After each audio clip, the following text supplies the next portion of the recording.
स्वाभिमानी न्यूज चॅनलच्या बातमीपत्रात आपलं स्वागत।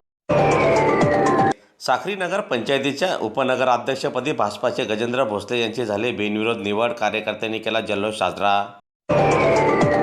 साक्री नगर पंचायतीच्या उपनगराध्यक्षपदी भारतीय जनता पक्षाचे गजेंद्र भोसले यांची बिनविरोध निवड झाली आहे। या निवडीमुळे भाजपा कार्यकर्त्यांमध्ये उत्साहाचे वातावरण निर्माण झालेले आहे। नगरपंचायतीच्या सभागृहात पार पडलेल्या निवड प्रक्रियेदरम्यान भोसले यांच्या नावावर एकमत झाल्याने त्यांची बिनविरोध निवड घोषित करण्यात आली। दरम्यान निवडीनंतर भोसले यांचे नगरपंचायतीतील पदाधिकारी, लोकप्रतिनिधी व कार्यकर्त्यांनी अभिनंदन केले। यावेळी अधिक माहिती देताना भोसले म्हणाले की साक्री शहराच्या सर्वांगीण विकासासाठी कटिबद्ध राहणार असल्याचे त्यांनी सांगितले।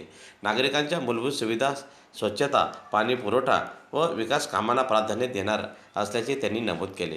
दरम्यान या निवडीबद्दल विविध स्तरातून त्यांच्यावर शुभेच्छाचा वर्षाव होत आहेत। या प्रसंगी भारतीय जनता पार्टीचे उपाध्यक्ष चंद्रजित पाटील, नगराध्यक्ष उषाताई पवार, नगरसेविका संगीताताई भावसार, कल्पनाताई खैरार, सोनलताई नागरे, रेखाताई सोनवणे, भाजपाचे ज्येष्ठ नेते बापूसाहेब गीते, नगरसेवक पंकज मराठे, राहुल भोसले, सुमित नागरे, प्रवीण निकुंबे, आबासाहेब सोनने, अनिल पवार सरसह पदाधिकारी मोठ्या संख्येने उपस्थित होते।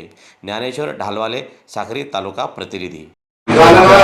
उपनगराध्यक्षपदी माझी बिनविरोध निवड झाली आहे। माझ्या निवडीबद्दल मी आपल्या जिल्ह्याचे पालकमंत्री आदरणीय जयकुमार रावल, जिल्ह्याचे नेते आदरणीय अमरीशभाई पटेल, जिल्ह्यातील भारतीय जनता पार्टीचे सगळे वरिष्ठ आमदार महोदय, धुळे जिल्हा भारतीय जनता पार्टीचे अध्यक्ष माननीय बापूसाहेब कलाने, साक्री तालुक्यातील सगळे भारतीय जनता पार्टीचे सगळे कार्यकर्ते, नेते आणि माझे सगळे सहकारी नगरसेवक, महायुतीचे साक्री नगरपंचायतीचे सगळ्यांचा मी मनापासून आभारी आहे आणि यापुढील काळात सगळ्यांच्या सहकार्याने साक्री शहराचा विकास कसा करता येईल याच्यासाठी मी प्रयत्न करतो।